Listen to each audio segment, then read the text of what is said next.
Vous avez l'impression de courir après le temps à longueur de journée, que ce soit dans votre vie professionnelle ou dans votre vie personnelle. C'est quand même un phénomène qui est assez commun dans notre société. C'est du temps que j'aimerais vous parler aujourd'hui.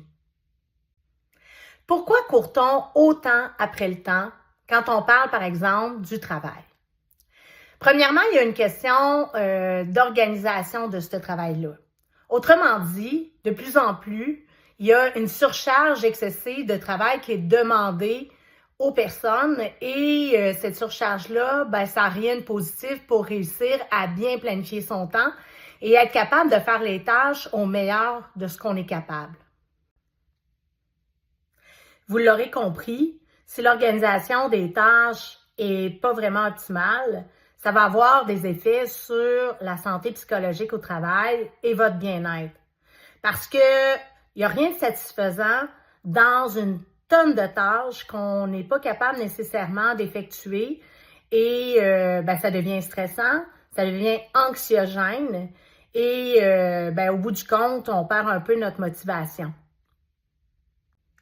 Heureusement, il existe des stratégies pour mieux planifier notre temps et réussir à évoluer dans notre milieu de travail en étant un petit peu plus satisfait de ce que l'on fait.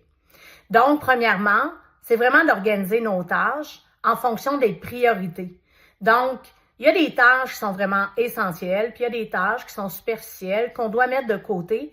Et ça prend quand même une certaine discipline parce que, vous l'avez deviné, il y a toujours l'aspect impondérable dans le travail. Autrement dit, les imprévus arrivent et se donnent rendez-vous dans des moments où on n'a peut-être pas nécessairement le temps.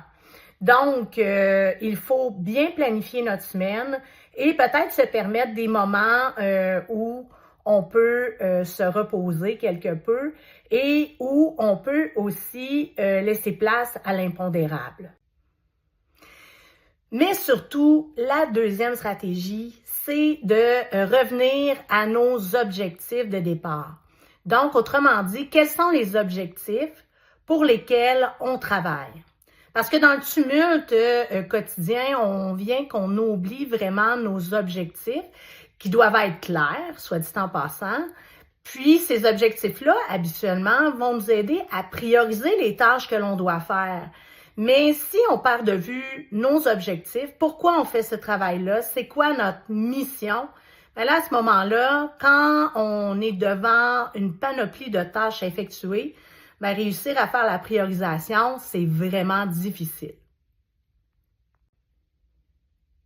Il ne faut pas perdre de vue que courir après le temps, c'est fatigant et que parfois, on n'a pas le temps de se reposer. Et le repos, il est primordial. Mais se reposer, ça ne veut pas dire nécessairement seulement dormir parce que le sommeil n'est pas toujours réparateur.